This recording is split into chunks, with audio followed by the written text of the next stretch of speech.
Lifeforce is a 1985 sci-fi horror film directed by Tobe Hooper and starring Steve Railsback, Peter Firth, Frank Finlay, Mathilda May, Michael Gothard, and Patrick Stewart.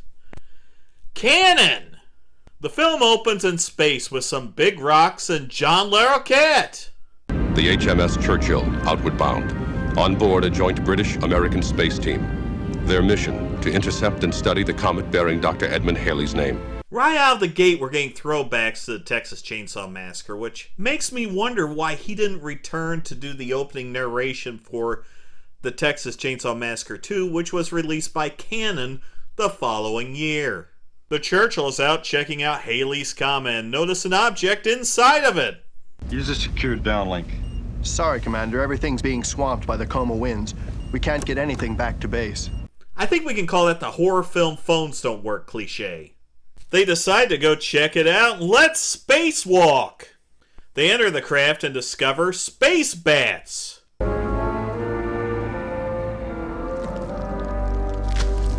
Hey, you gonna eat that? They decide to do some grave robbing and what the hell? It's time to leave, guys. No, don't go there!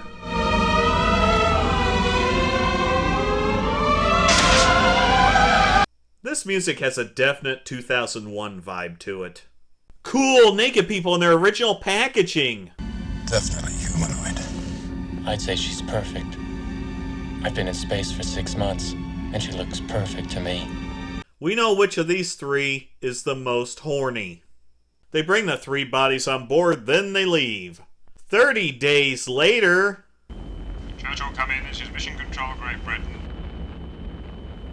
Churchill, come in. This is Mission Control, Great Britain. Do you copy? Come in, Churchill. Guess there's nobody home. Shock. And they send the Columbia to investigate. Excuse me, do you need new windows and siding? Man, this was one hell of a party.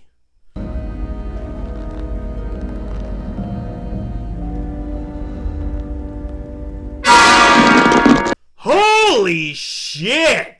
Wow, they're still intact in their original packaging. I rate these 9.8 out of 10. Dr. Falada is now in charge of the bodies and plans on dissecting one of them. Falada. It's just so fun to say. Our viewers may be interested to know that comets were once considered to be harbingers of evil, and that one of the earliest words for comet was disaster. Foreshadowing! It's dissection time, and why they pick the female when they have plenty of males to waste, I have no idea. Oh no, I'm up. I'm just resting my eyes. The hell?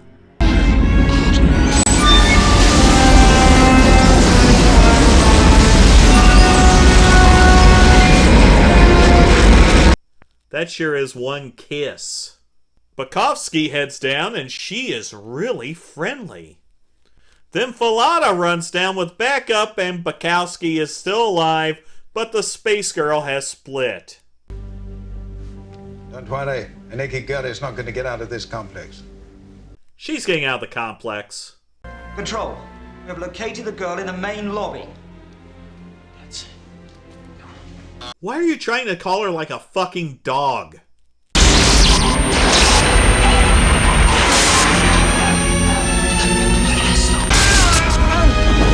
This guy is like, fuck that shit. And she showers the lawn with glass and leaves. Colonel Kane arrives to investigate and learns about the Churchill and a missing escape pod. If I'm correct, the life force is conserved always and in all things, even after death. Title alert!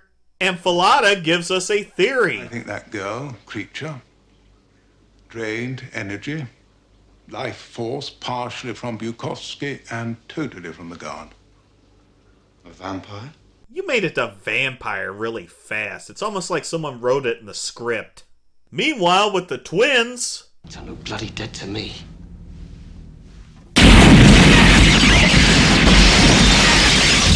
Holy shit!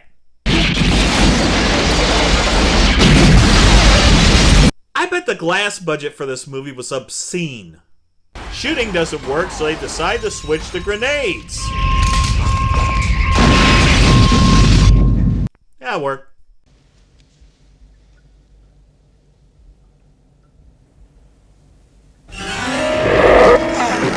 Oh shit, I guess he wasn't quite dead.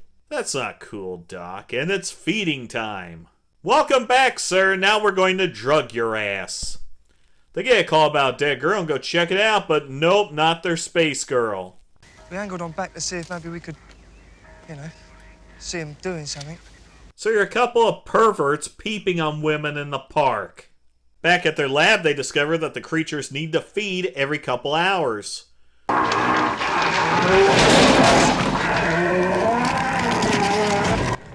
don't feel so good, Mr. Stark. I guess he doesn't feel good either.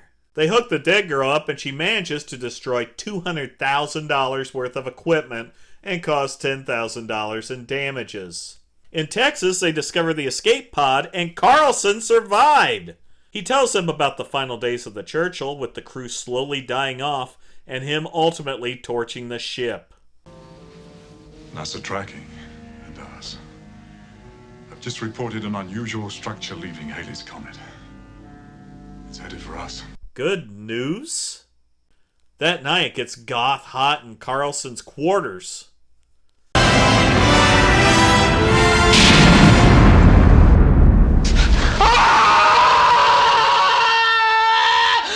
That was one hell of a wet dream. Space Girl seems to have some kind of mental connection with Carlson, but he's forgotten his dream, so they hypnotize him to get more information from that link. She is inhabiting a body and hitching rides. This is seduction. Hi guys, we're here! They trace her as a nurse at an insane asylum ran by Patrick Stewart! They go talk to the nurse, and is that David Bowie? You're in there, aren't you? I don't know. Tell me. No! Shit. Carlson reads her mind to figure out who she jumped into and learns that she's a child murderer who is in solitary. They go check him out and it's a swerve, bitch, because it's actually Patrick Stewart. You guys know that there's probably piss on that floor, right? They dope him up and question, leading to her coming out and delivering some exposition. Our bodies are unimportant. As you and your men have approached in your ship, we changed them for you. There's some slapping, Patrick Stewart sucking face, and a bitching laser light show. They learn that while they've been fucking around with Picard, the space thing has been spreading throughout London. Apparently the twins jump to the soldiers, and damn, that is metal. There's some more exposition about vampires, and then this happens.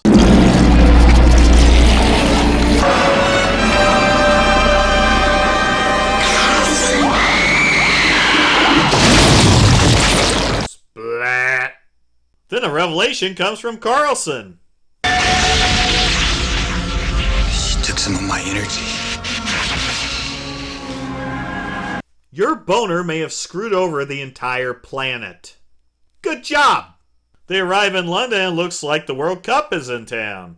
Nope, it's a vampire zombie apocalypse. They land and meet with the Prime Minister, who seems a little flustered. Miss Harrison, please. Well, shit. Then they fucking leave. And it's time to see the military. I am Colonel Kane, Special Air Service, and this man is Colonel Tom Carlson, United States Air Force and former commander of the Churchill.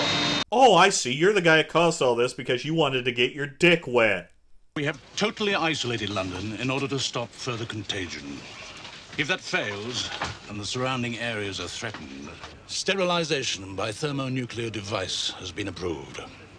Nukes? Shit! The ship is in orbit and it's sucking the life force from the planet, but it lets them know where the space girl is. The process of conversion releases a life energy, and then it can be collected. The energy doesn't go free. It goes up there. This is starting to get a little fucking complicated.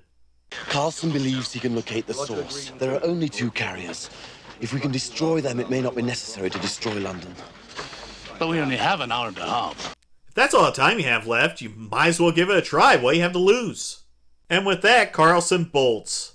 Kane follows, and hey, it's Nickel Beer Night. The space girl calls to Carlson. This guy will give his right arm to meet Steve Railsback. Kane runs into Falada.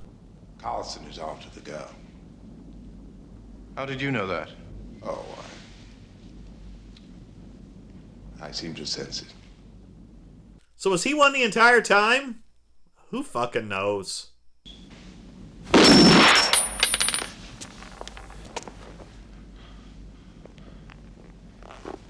Here I go. Huh?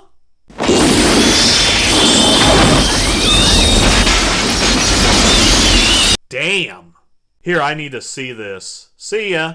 I have to admit, Kane is one hell of a runner. Kane arrives and it's time for a mighty battle.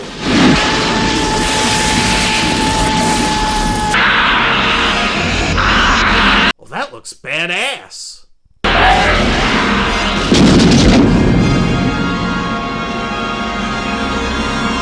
But now it's dead. Moving on. He finds a hole in the floor and apparently he likes to watch. Why do I feel so close to you? Need you? Because you're one of us. You always have been. You're like me. So Carlson's been a vampire the entire time? Then Carlson shish kebabs both of them. Superintendent's gonna be pissed.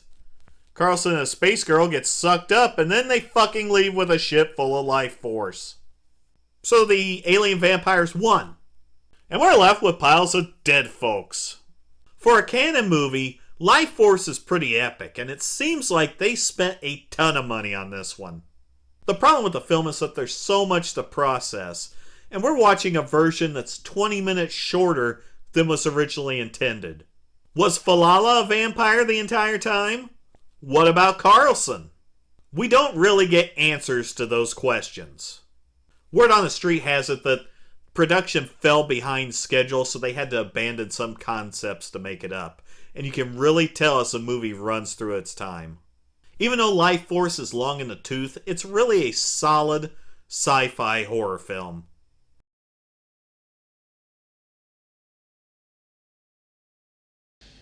He's in solitary confinement. He's been naughty.